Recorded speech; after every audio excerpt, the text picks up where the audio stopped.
Assalamualaikum warahmatullahi wabarakatuh. Bismillahirrahmanirrahim.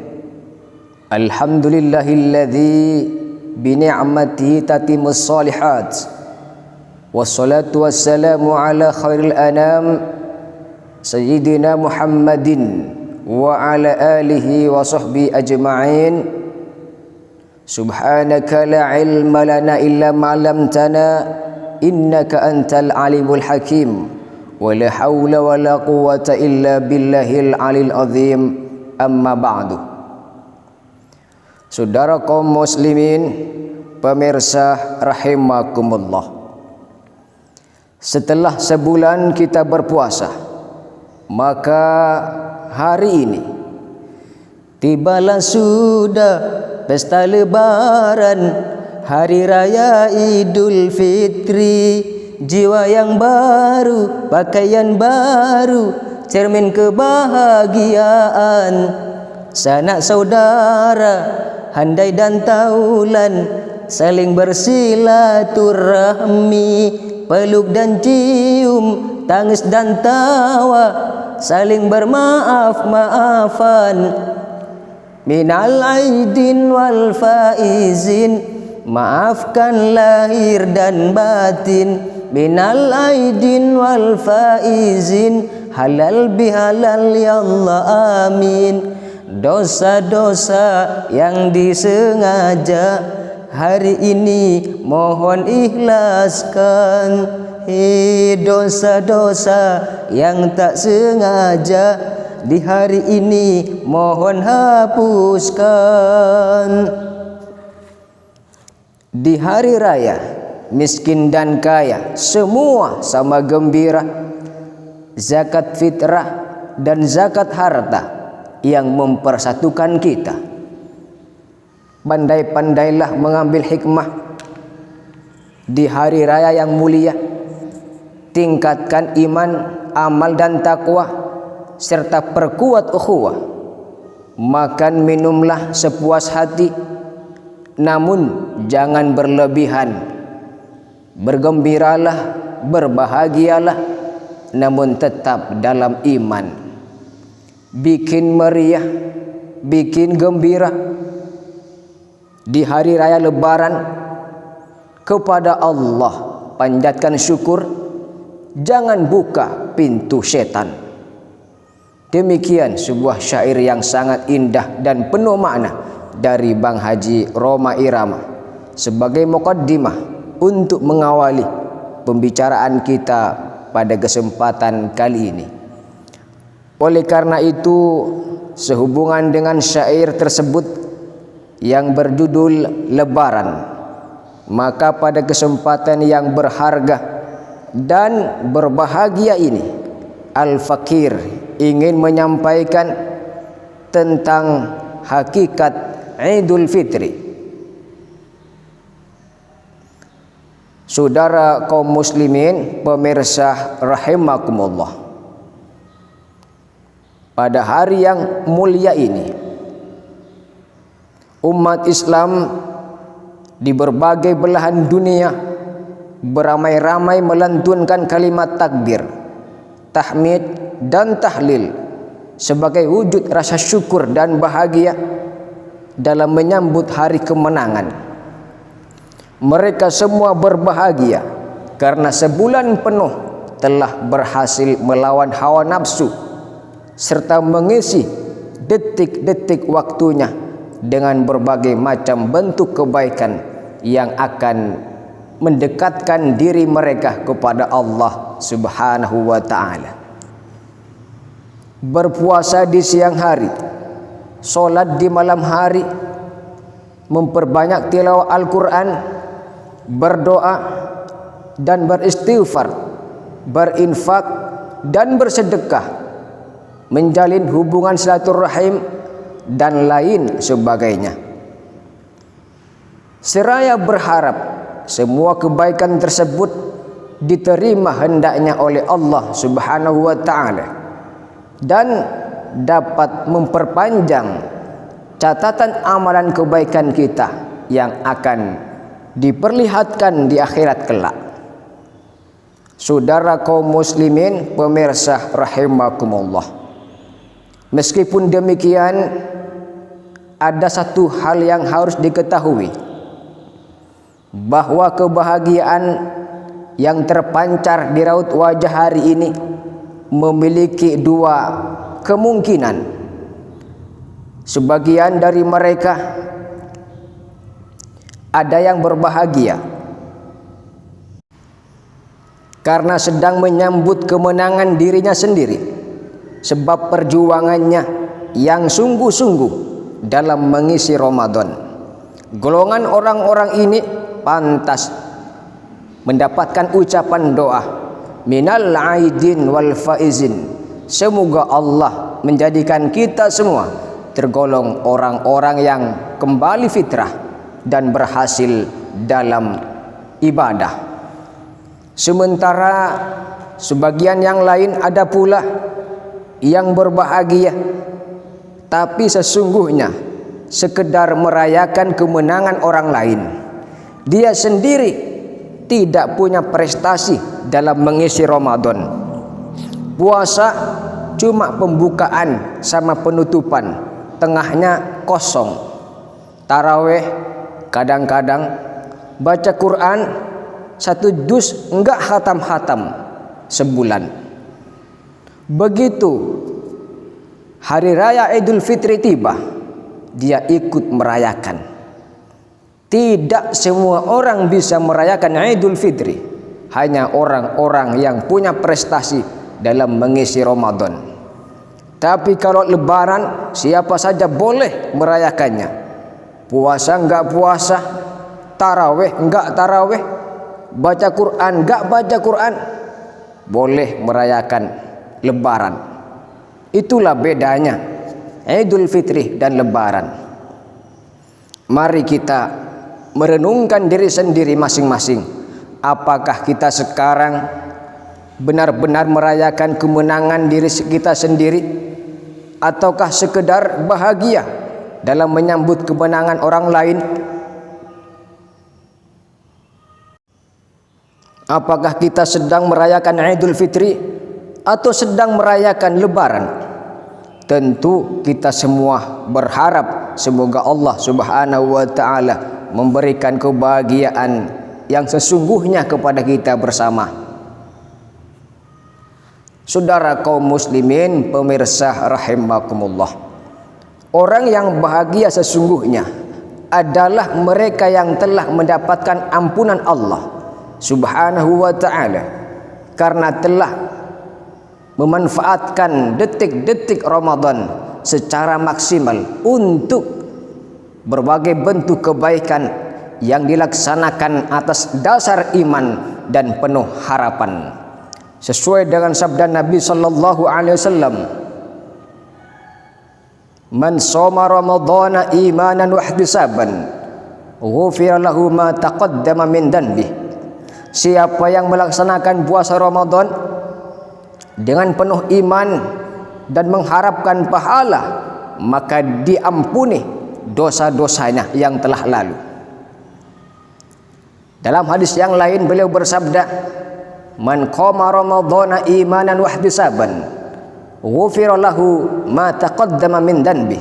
Siapa yang menghidupkan malam Ramadan dengan dasar iman dan mengharapkan pahala, maka diampuni dosa-dosanya yang telah lalu. Hadis riwayat Al-Bukhari Muslim.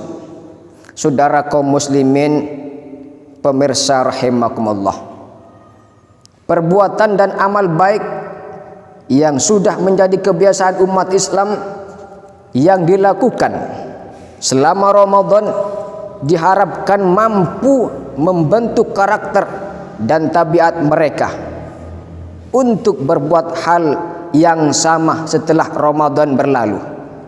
Janganlah pernah menjadikan Ramadan sebagai topeng dalam kehidupan kita, tapi jadikanlah sebagai wajah asli kita dalam menjalani kehidupan 11 bulan berikutnya. Apabila selama Ramadan kita selalu menyempatkan diri untuk membaca Al-Quran, mendatangi masjid untuk sholat jamaah, bangun di sepertiga malam untuk tahajud, berempati terhadap fakir miskin, bahkan meneteskan air mata saat bermunajat dan bersimpuh di hadapan Allah Subhanahu wa taala, serta berbagai kebaikan lainnya, maka jangan sampai kebaikan-kebaikan tersebut menjadi wajah indah kita yang bersifat sesaat. Akan tetapi jadikanlah ia sebagai perhiasan jiwa yang tetap bertahan dan terlaksana setelah Ramadan meninggalkan kita. Ketahuilah bahwa Tuhannya Ramadan adalah Tuhannya Syawal juga, dan Tuhan 11 bulan berikutnya. Oleh karena itu, hari raya Idul Fitri yang dijadikan sebagai agenda terakhir dari seluruh rangkaian ibadah Ramadan pada hakikatnya bukanlah saat-saat berakhirnya peluang untuk mendulang kebaikan, tetapi justru sebaliknya, bahwa Idul Fitri adalah saat awal memulai kehidupan baru dengan hati yang baru dan semangat yang baru pula. Maka hakikat Idul Fitri sebagaimana disampaikan oleh Imam Ali karramallahu wajhah radhiyallahu an, laisal 'id liman labisal jadid wa innamal 'id liman aminal wa'id. Idul Fitri bukanlah bagi orang yang memakai pakaian baru, tapi hakikat Idul Fitri adalah bagi orang yang aman dari ancaman neraka.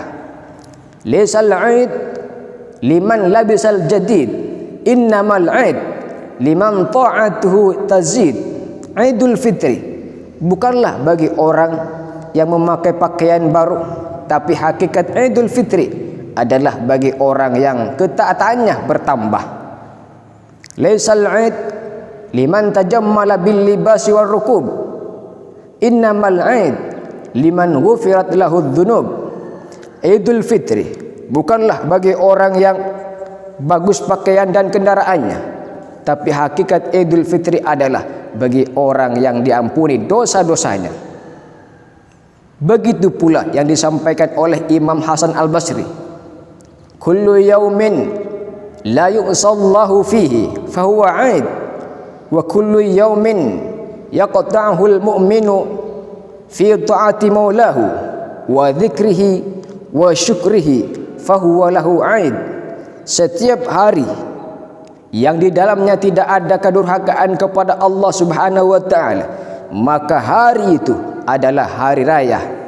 Dan setiap hari di mana seorang mukmin tetap berada dalam ketaatan Rabb-Nya serta berzikir dan bersyukur kepadanya, maka bagi dia hari itu adalah hari raya. Inilah hakikat Idul Fitri yang sesungguhnya, kembali kepada kesucian, meraih kemenangan dengan prestasi takwa serta mempertahankan kesucian dan kemenangan tersebut di masa yang akan datang. Saudara kaum muslimin pemirsa rahimakumullah, sebagaimana kita ketahui bersama bahwa tujuan kita berpuasa agar menjadi orang yang bertakwa. Karenanya dengan puasa Ramadan dapat melahirkan pribadi-pribadi yang bertakwa. Dalam hal ini Allah Subhanahu wa taala berfirman dalam Quran surah Al-Baqarah ayat 183 yang berbunyi, ya ayyuhalladzina amanu kutiba alaikumus syiyam kama kutiba 'alal ladzina min qablikum la'allakum tattaqun. Hai orang-orang yang beriman, diwajibkan atas kamu berpuasa sebagaimana diwajibkan atas orang-orang sebelum kamu agar kamu bertakwa. Saudara kaum muslimin pemirsa rahimakumullah, kata takwa berasal dari kata waqah yang berarti melindungi. Maknanya melindungi diri dari murka dan azab Allah Subhanahu wa taala. Wujudnya dengan menjalankan perintah Allah Subhanahu wa taala dan menjauhi segala larangannya. yang halal dilakukan, yang haram ditinggalkan. Dalam seluruh aspek kehidupan, Imam Ibnu Jarir At-Tabari saat menafsirkan Al-Baqarah ayat 2 mengutip sejumlah tentang hakikat orang-orang bertakwa.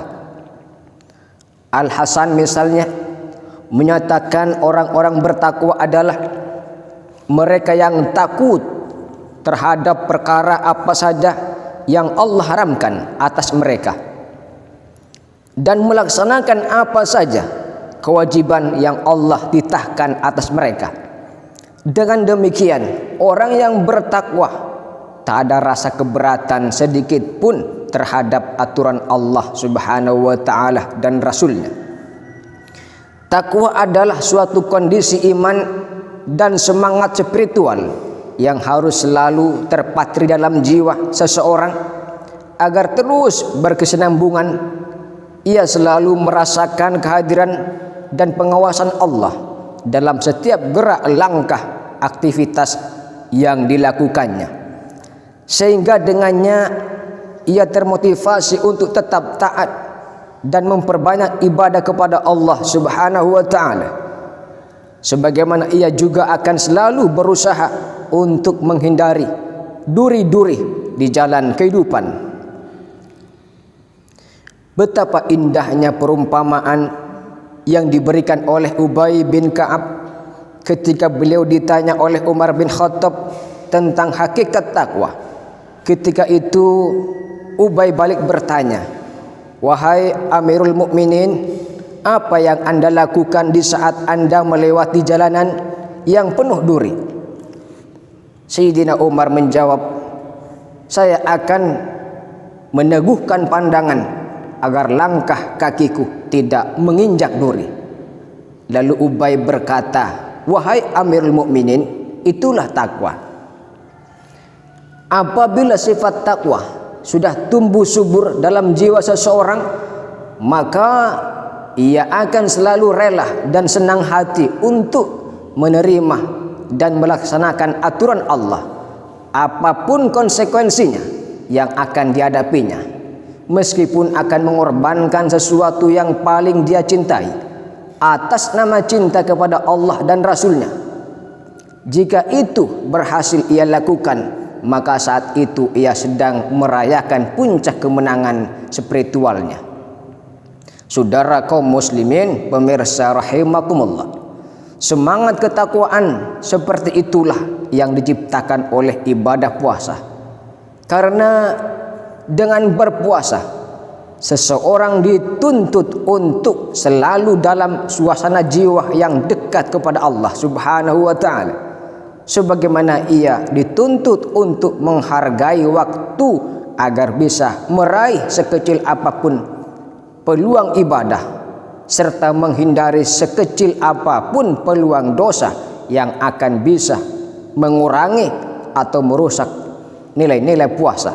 Bahkan dari yang mubah sekalipun, jika tidak mendatangkan manfaat apa-apa, sanggup ditinggalkan. Oleh karena itulah Rasulullah Sallallahu Alaihi Wasallam membahasakan puasa adalah sebagai perisai. Saudara kaum muslimin, pemirsa rahimakumullah, ada satu karakter jiwa yang ingin dibina oleh Ramadan, yaitu jujur atau amanah. Ibadah puasa adalah ujian bagi kejujuran kita. Tidak ada yang mengetahui kepastian orang yang puasa selain daripada Allah Subhanahu wa taala. Berbeda dengan ibadah yang lain seperti sholat, haji, zakat, dan lain sebagainya, sangat mudah terlihat. Contoh yang mudah untuk kita lakukan saat kita wudhu, waktu berkumur, seandainya mau curang, kita telan air kumur itu, dijamin tidak ada yang tahu, satupun orang di samping kita. Bahkan mungkin malaikat sekalipun tidak tahu. Apalagi Pak Hansip. Itulah puasa melatih dan membina kejujuran. Memang orang-orang tidak ada yang melihat, tapi Allah Maha tahu. Kejujuran adalah satu kekuatan yang terdapat dalam jiwa yang membuat pemiliknya mampu melakukan tugas-tugas besar yang diembankan kepadanya. Dengan kejujuran berbagai persoalan dalam hidup dapat diselesaikan. Sebaliknya, tanpa kejujuran berbagai problematika kehidupan akan selalu bermunculan. Oleh karena itu, menghiasi diri dengan sifat jujur adalah satu tuntutan yang dibebankan kepada seluruh elemen masyarakat. Pemimpin, pejabat, hakim, politikus, pengusaha, wartawan, kaum akademisi, rakyat, dan lain sebagainya. Dalam kehidupan bermasyarakat, berbangsa, dan bernegara, jangan sampai terjadi krisis kejujuran, karena hanya akan menghancurkan, melahirkan kehancuran demi kehancuran. Itulah fakta dan kenyataan. Korupsi merajalela, keserakahan pejabat terjadi di mana-mana, pengangguran susah diatasi, kesenjangan sosial dan penindasan rakyat kecil sudah menjadi pajangan kasat mata. Ketidakharmonisan dalam kehidupan rumah tangga dan lain sebagainya, itu semua berasal dan berawal dari ketidakjujuran dan ketidakadilan. Maka apabila pemimpin sudah mampu untuk jujur terhadap rakyatnya, para pejabat jujur dalam mengemban amanah jabatannya, para hakim jujur dalam menyelesaikan perkara persidangannya, para suami jujur dalam memimpin keluarganya, serta semua kita mampu untuk jujur terhadap diri kita sendiri, jujur kepada Allah dan jujur kepada masyarakat, maka insya Allah yakin kedamaian hidup pasti akan dirasakan. Persoalan demi persoalan akan mudah diatasi. Dengan demikian kita dapat menghiasi dinding harapan dengan penuh optimis dalam menatap masa depan diri dan bangsa. Saudara kaum muslimin, pemirsa rahimakumullah, demikian saja yang dapat Al-Fakir sampaikan pada kesempatan kali ini tentang hakikat Idul Fitri melalui sebuah lagu dari Bang Haji yang berjudul Lebaran. Apabila yang Al-Fakir sampaikan terdapat kekhilafan dan kesalahan, tentu datangnya dari pribadi Al-Fakir yang hina ini, maka campakkanlah. Dan apabila yang Al-Fakir sampaikan adalah benar, tentu mutlak datangnya dari Allah Subhanahu wa ta'ala. Mari kita amalkan. Terima kasih atas segala perhatian dan mohon maaf atas segala kekurangan. Akhirul kalam, ja'alana Allah wa iyyakum minal aidin wal faizin, kullu amin wa antum bi khair. Billahi taufiq wal hidayah wal afu minkum, wassalamu alaikum warahmatullahi wabarakatuh.